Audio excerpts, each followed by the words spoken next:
Welcome to Front Range Facts. This is Anthony Meisner. And this is Jim Merrion. We're going to bring you the national real estate update for the month of June today. Jim, what is going on with all the inventory? Well, today, Anthony, I wanted to talk about two things through the national news lens. The first of those is a bit about inventory. And what I found really interesting was Taylor Morrison is one of the largest builders in the nation.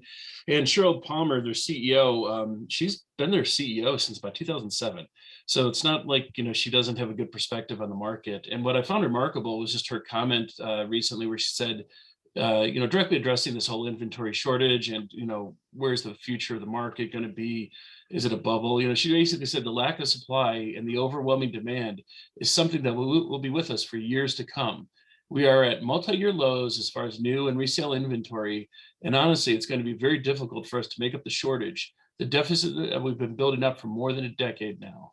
So, just in line with every month we do this podcast, Anthony, where we've been talking about the underbuilding and why it's such a factor for this market long term, and why it really isn't going to be something you're just going to snap your fingers and be out of. And she clearly understands the problem too, even though some of her decisions probably led in some cases to the shortage, but it's kind of eye-opening to see that. And then one other thing that the National Association of Realtors observed is that growth in housing inventory has slowed over the past decade in the aftermath of the 2008 housing crisis, creating an underbuilding gap of 5.5 million to 6.8 million housing units across the country since 2001. So that's why, Cheryl Palmer, the CEO of Taylor Morrison, is saying that it's going to be very difficult to make up the shortage because they have been underbuilding to the point where now, like we talked about, I think 2 months ago, maybe, Anthony, in our little Facebook Live, where even if you pour the gas onto everything and the supply chains come back to where they were overnight, we're going to be really lucky to catch up within 13 years of building to address that deficit, and very likely it could go even further than that. So I think that's probably our biggest concern. In Colorado is worse than the national scale for building, right? Yeah. Underbuilt more than it is in perspective. So this is going to be a real issue we're going to deal with for decades.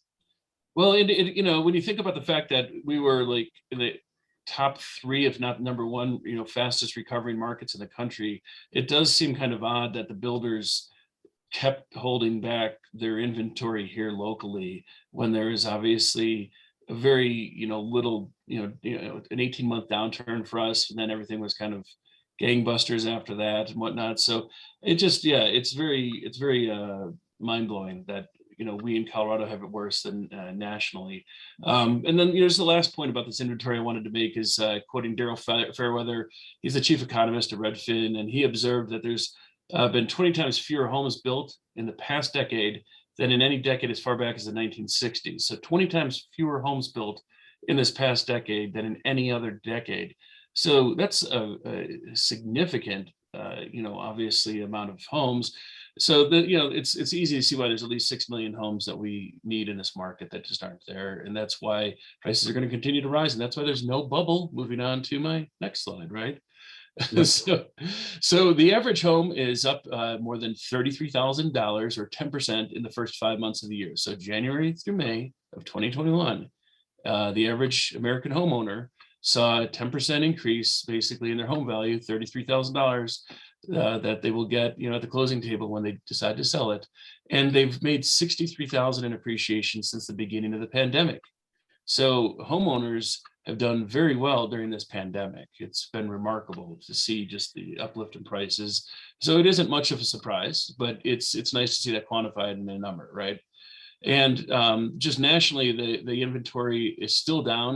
We've heard all this noise, and that's why I wanted to bring up this point is that lately there's been a lot of headlines like inventory starting to ease and stuff like that, and certainly as we go through our data we'll see in some of our markets it has started to come back up a little bit, but just nationwide we're still about 39% down from where we were a year ago. And you think about where we were a year ago, like there were a lot of people who were afraid to even open their doors to let people in, so it's not like that was a high number last year. Another thing that was interesting was Moody Analytics chief economist Mark Zandi says that the data shows there is no asset bubble in real estate as there's no widespread speculation of evident. So he's not seeing the trend which like happened in 06, 05, where a lot of people were, holding on to homes for 90 days, flipping them before they even moved in kind of thing, because, they might have bought new construction and then it had gone up 50, 60K or more, by the time the home was ready for completion. And so you saw a lot of flipping in that regard. So he says that the data doesn't indicate that there's a lot of that widespread speculation. Prices are high, but it's due to market fundamentals this time. And the other thing that really I think was an interesting read for me was that this next statistic about mortgage debt. So as a percent of disposable income, it peaked at more than 7.2% in 2007, according to the Federal Reserve. But now that metric of leverage is just at 3.45%. So basically it's less than half of where we were as far as leverage goes for mortgages, which really helps to illustrate why fundamentally we're a much more sound market with backing, and securities. So we've got, I think like the average FICO score nowadays is something like 727 for, the average buyer. And now you can see that they're using a lot less of their debt to income towards, mortgages. So it's a more stable buyer pool that's buying into this now.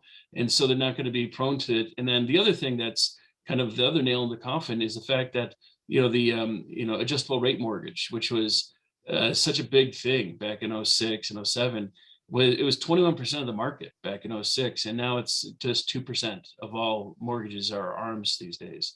I mean, you don't even really talk about ARMs at all. It's such a thing that we don't even hear about anymore. But, I remember people bragging to me back in 06 and stuff like, oh, I'm only paying $490 a month for my house. And I'm like, well, how are you doing that? Oh, it's great. I don't have to pay any principal and I'm just doing interest only. And I'm like, well, when does that interest change? Well, next year. It's fine though. Yeah.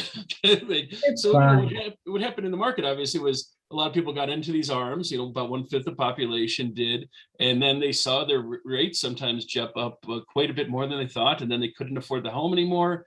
And then they had to get foreclosed on or, sell it in short sales. So all those issues that really blew us up the last time they're taken off the table this time. And so Well, anyways. it really seems like to keep people out of those arms, they're making them less and less attractive by rate, right? The rates Mhm. on arms are usually not great. I mean, they're kind of a tool when you need them, right? That's what they're using them for. It's pretty obvious at 2%. Yeah, I mean, the only time I see it now is in, kind of attached dwellings where the renter population is too high. And so sometimes you can't, do a conventional loan on that. So you get an ARM. And in a few cases, small business owners who just have their finances in kind of a state of disarray in some cases. Well, this one, showing time, our friends over there, this number has shrunk dramatically. Yeah. Whoa, what happened, Jim? Well, we always say that, showings are, a good indicator of what's going to be happening 90 days from now on the closing side. And the seasonality, I think, is what we're seeing more than anything else, Anthony. As we've talked a little bit offline about, it's just everybody and their mother is traveling across the country this summer. Everybody's seeing family they haven't seen in 2 years or so. Everybody's trying to get their yahoos in on just getting a little vacation time in a real place. So I think we've seen an inordinate amount of people leave the market temporarily who would normally be still in the game, but because life has interfered, because they've got things they've been wanting to do, they've taken their player off the board for a bit. And so we always have a seasonal drop as it is anyways, but we're certainly seeing much more of it this year. I think in July specifically, it's just been remarkable, and June as well. We started feeling that, I think, in even late May this year. Memorial Day and stuff was a little bit slower than normal, and it kind of is an indicator that things are starting to slow down a little bit. So I think that's just kind of what we're seeing in general here. You know what also surprises me is we're having this conversation about this crazy slowdown, but these numbers are still up 14%. Yeah, yeah. I mean, we were up 60% though. So, I mean, in retrospect, it definitely is one of those where a super strong buyer pool, the people who are shopping are very, very serious, right?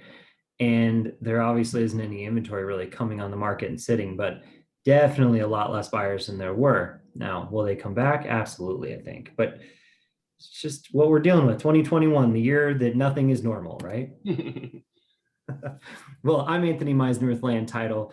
Thank you so much for joining us. We're going to get into the Colorado segment next. You can always reach me on my cell phone, 303-968-9868, or at my email at ameisner@ltgc.com.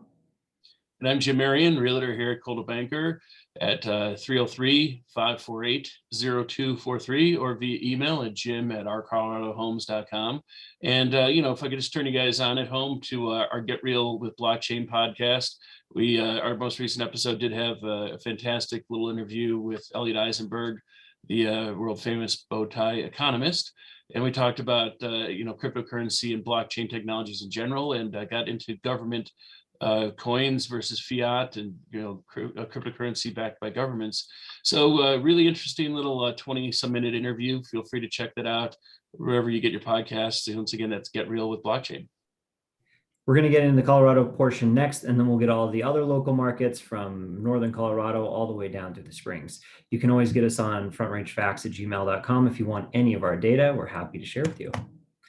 So Jim, the showing time index that we were just talking about a minute ago is really based off of some of this information, but they put out this really great chart for us right about the beginning of COVID, right? So we could really measure, how the market had been shifting. And I think people have really drawn to it because it tells you, like, over the last few years, how is the market differentiating every year? So the interesting part that we're experiencing now is we talked about kind of the slowdown with, buyer activity and less showings.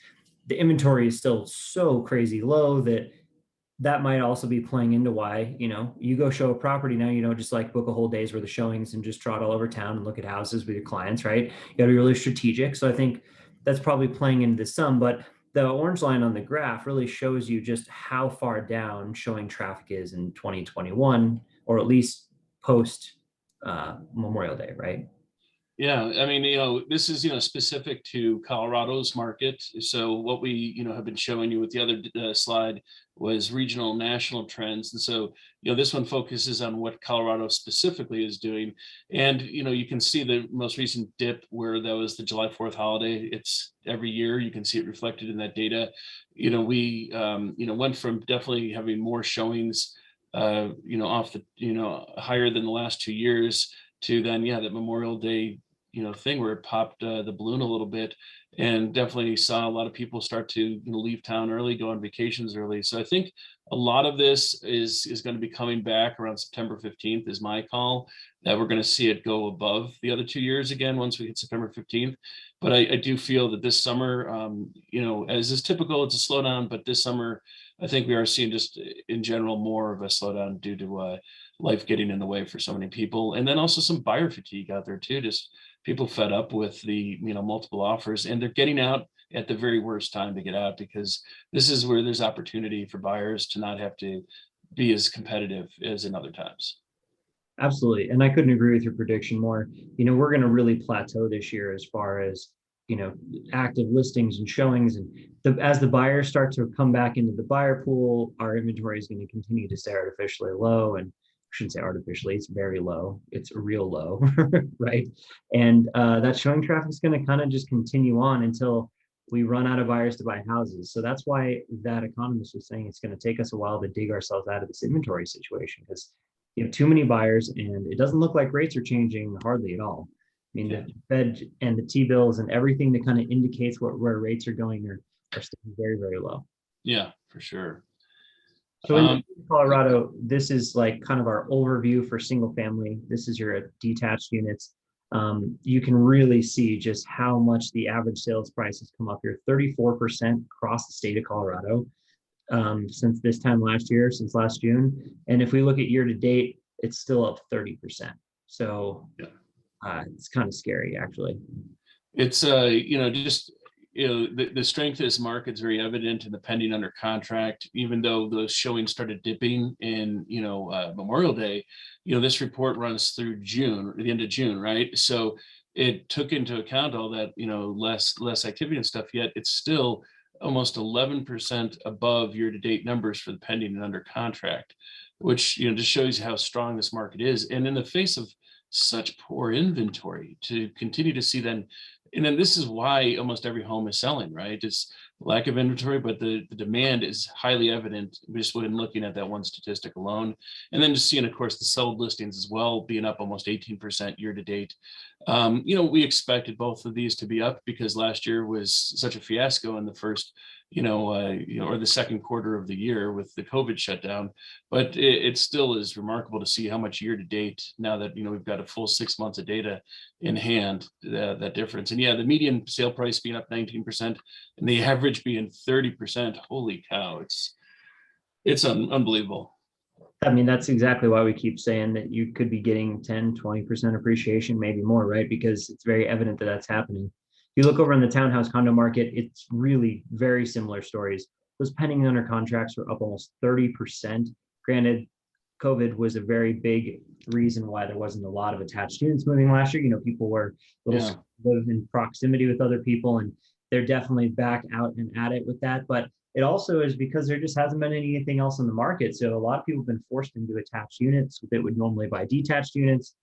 Or the price too, right? The price has gone up so much on everything that a lot of people, ended up saying, okay, well, I've got to go for a townhome rather than that single family because I can't. Well, yeah, you need that stepping stone sometimes to get there, right? So Yeah. A lot of cases, we're over $100,000 less in the townhouse market on average. So it's definitely one of those where some people are being very priced out to those detached units. The craziest part here is, look at this, 0.7% or 0.7 months of inventory in the townhouse market. The detached market is 0.8 months of inventory. I mean, they're in direct competition now in every sale because people are being forced to look across kind of all options in all markets. So Yeah. it's pretty fascinating to see that. If we go to the sold units, you can really see the seasonality in the market, right? This is our good, 10-year, whatever is 11-year view of the market itself. And you can still just see how much those numbers are just climbing and climbing.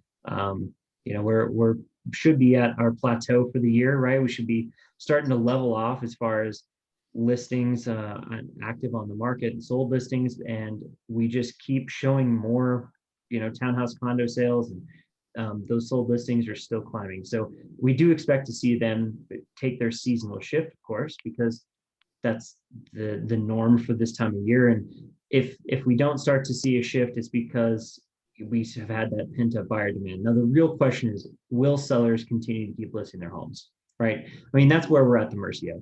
If sellers list their homes, sold units can take place. At this point, if they don't, then we're just going to see that inventory shortage continue. Yeah.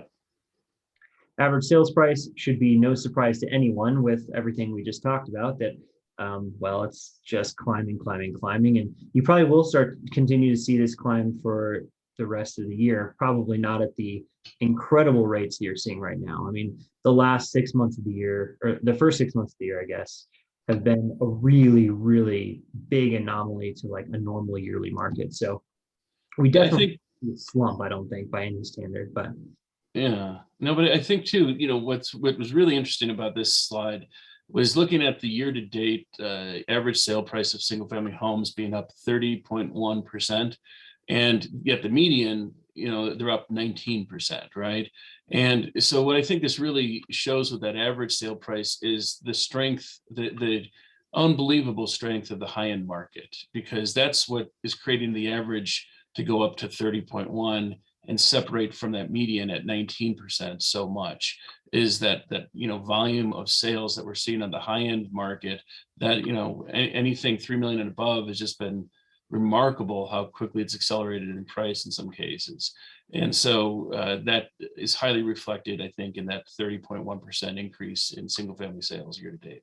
Absolutely. That median in some cases is almost a better indicator of how much the entire market has risen. But that average price is a really, really, I mean, you can see it in this graph. It's really starting to spread.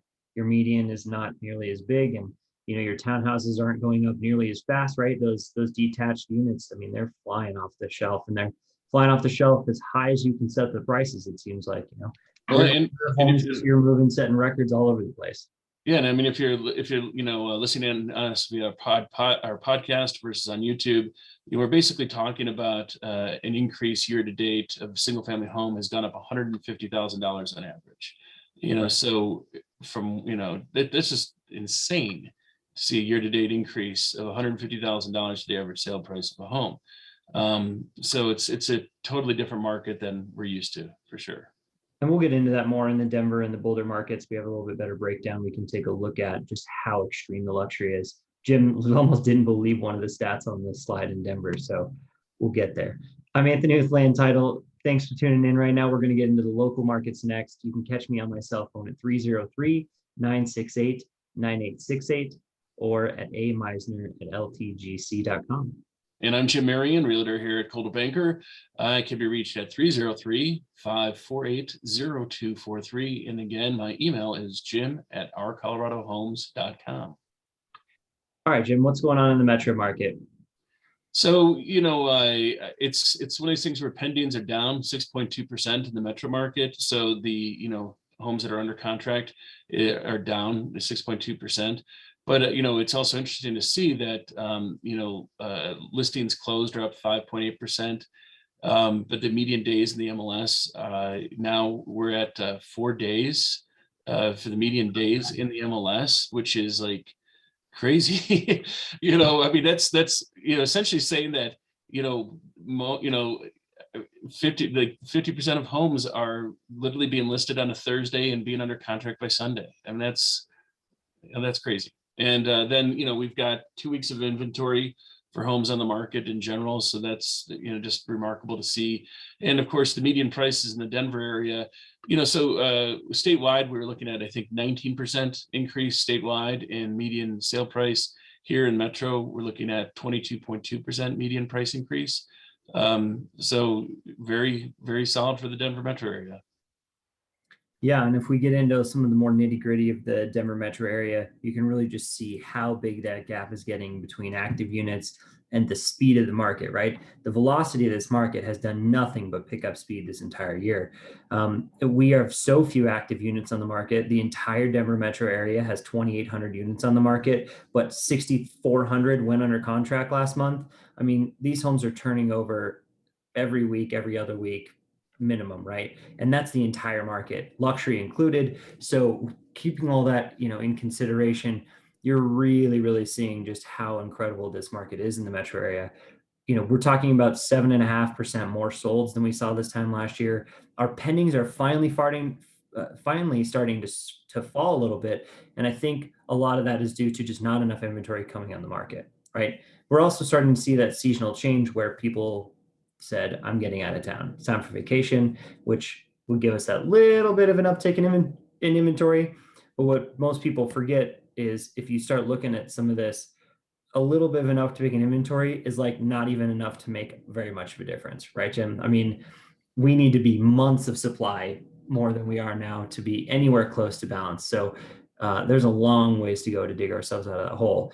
And what Jim was saying earlier about the luxury market, you can really see just how much this has taken off here. Here's that statistic year over year from June last year, which keep in mind, it was June right after the global shutdown and not a lot of jumbo financing was doing well, but a lot of these luxury homes don't go for financing. So people kind of pump the brakes on them. 825% increase in $3+ million homes sold last month alone in Denver Metro. And if you look at it month over month, that's like 100% more than there was in May. So luxury is still just soaring. Yeah. The number that really shocked me is this one here. From 1 to 2 million, we had 500 homes sell last month in the metro area, right? Wow. That's a huge number. I mean, that's 131% more than a year ago. Yeah, remarkable. So it is just crazy. The one thing though that we didn't really mention when we talk about how incredible this market is, luxury's flying, but what's really struggling is that under 500,000, right? There is no inventory under 500,000. We're down 70%, 75% in active units. And that active unit number is really, really restricting the sales 2, 3, 4, 500,000, right? I mean, there's just nothing for sale. So people are shopping and shopping. And that's where that buyer fatigue is really, really starting to set in. Absolutely. Yeah, that lower end where, the median price is about, 500. So it's, that 50% of the market that's going underneath that level. It gets very tough when you're still competing heavily in that space. Yeah, I mean, you can see right here, the average days in the MLS for those price ranges are 6, 7, 8 days, right? That is a very competitive market that we would not usually ever see.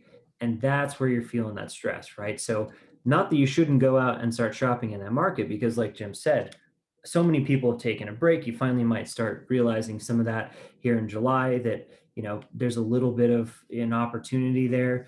And even though there's 1 week worth of inventory, it's still moving relatively quickly. We're still seeing inventory come on the market. And you definitely haven't missed the boat if you're a seller, right, Jim? Yeah. No, and when you're seeing like 21 days in the market for the, under 200,000 price point, it's kind of weird, right? Because you'd think that that would be gobbled up more than anything else, but really what's under 200,000 is mainly mobile homes, that are sitting on lease lots. So it's not a real accurate picture if you're paying $700 on top of that purchase price, for a monthly lease, of a spot. Or the other, thing that you see sometimes is these really inaccessible, pieces of mountain, properties that might have, a 1 bedroom, 0 bath kind of little cabin sitting on it, and no bank finances homes without bathrooms these days. So you got to use cash. And so that's why some of those things, you're seeing that 21 days on the market in opposition to everything else, which is like a week, or so on the market. Yeah, that and everything else that was under 200,000 last year is no longer under $200,000 because it's appreciated so quickly. So, these price points shift over time, obviously, which we always kind of keep tabs on. We're going to get into the rest of the front range market. I'm Anthony at Land Title. You can always catch me on my cell phone, 303-968-9868. And I'm Jim Merrion, realtor here at Coldwell Banker in Colorado. I can be reached at 303-548-0243 or at my email at jim@ourcoloradohomes.com. So getting into Larimer County, let's just start at the top and work our way down. This goes all the way to the Colorado border, right? And Yep. Larimer County is experiencing very similar markets to everywhere else. There is a huge inventory shortage up there. And like everywhere else, it looks like we're down 60+% in active units on the market. And for some reason, we just keep pushing so hard that those under contracts are soaring still, right? I mean, look at this. We've had done nothing but month after month after month, put more homes under contract and sell more homes. We should be reaching that peak in June, right? We should be reaching that peak in June in the majority of Colorado, where we're going to start seeing less sales because there's just going to be less inventory coming on the market. And people are, kind of punching the pause button like they always do for the summer. So, not that there's a pause by any stretch of the imagination, but there's always a good chunk of opportunity in July. Yeah. If you go over to the attached market really lagged a little bit behind because of COVID last year. And now it is in the exact same situation, if not more extreme than the detached market in Larimer County as well. And we'll see this in Weld. Jim, why do you think this is happening? Well, it's interesting that, there's more inventory that started to come on. In that last slide, you had, the single family homes, it was actually going up a little bit in the last, 2 months, essentially, with inventory. But on the attached side, it's in that same downward kind of bumping, scraping the bottom, basically. And, why it is that, we're continuing to see, prices go up, but the inventory go down is, the same thing everywhere else, where people are not too motivated to become a buyer if they're sitting in a pretty decent home.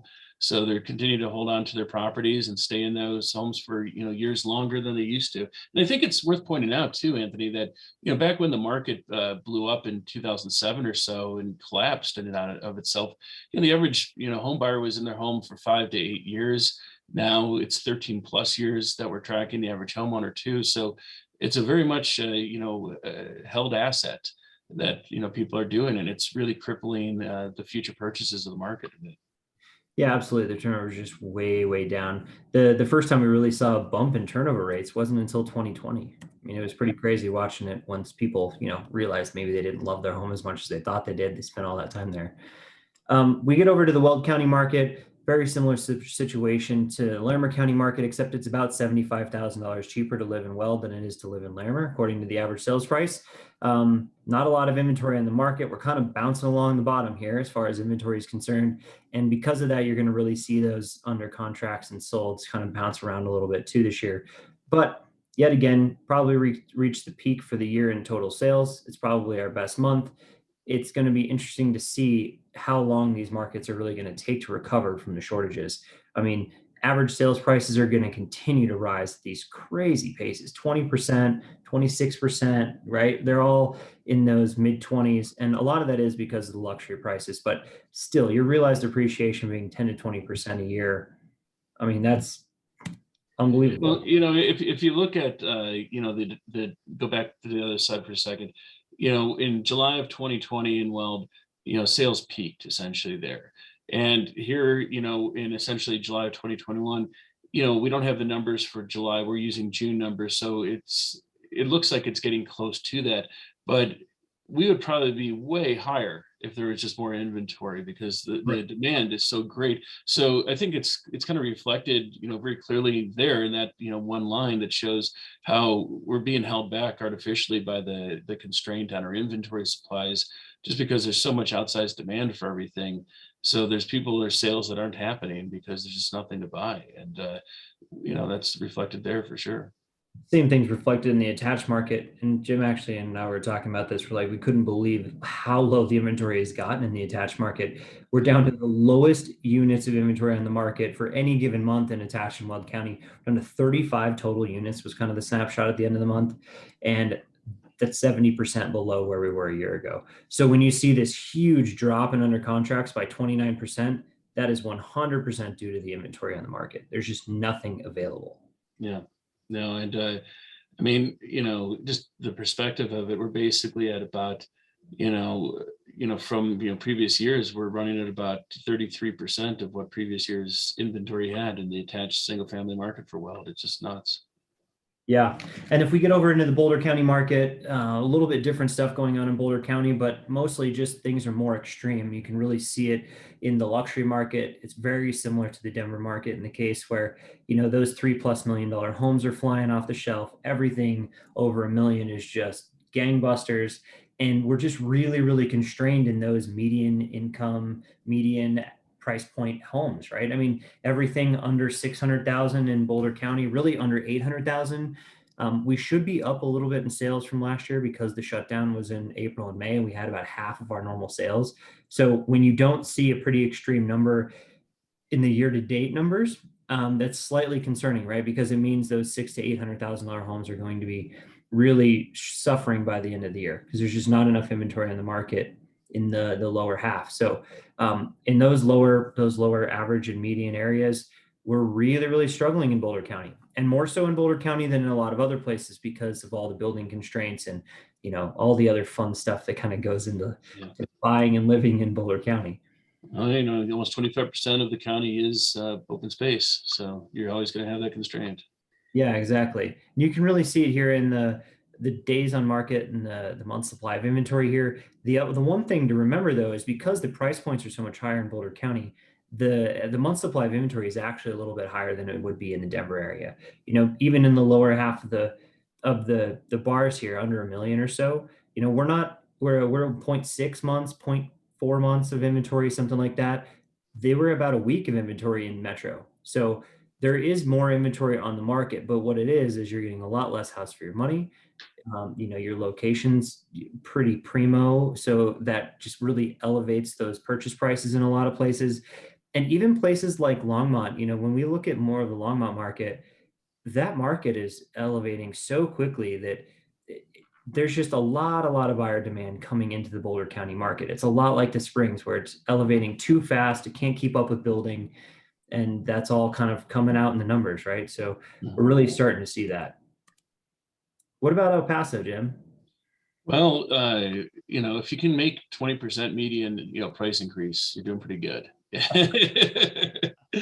So, I think, what is kind of, I think, just interesting is you're seeing a 20.1% increase in single family homes and 23.7% increase in attached, in El Paso.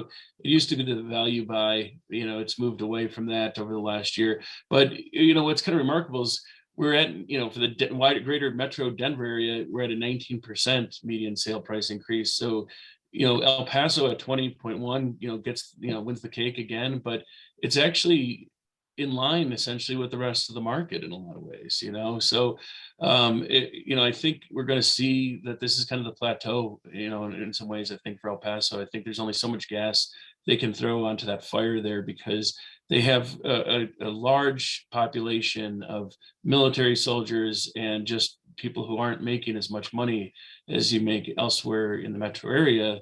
So there's only so high prices can go there before it starts to flatten out a little bit. But the inventory is just, it's rotten. It's so bad there. It's not anytime soon that's going to happen, because there just isn't any inventory. But I do feel like long term there's more buildability a little bit in some of the areas around in El Paso County.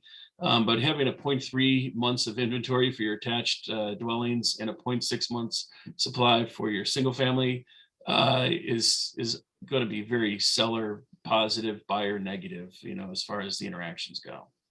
Absolutely. I mean, look at this. The average sales price is almost the same as Weld County now, right? We've been talking about this for years. Jim and I went down there 2 years ago, and we went down to meet with one of their head economists, and they were just telling us just how fast it's growing and their trajectory. And we were like, wow, that's amazing. Let's just watch and see. And they really are on pace to be bigger than Denver County, population wise by next year for sure.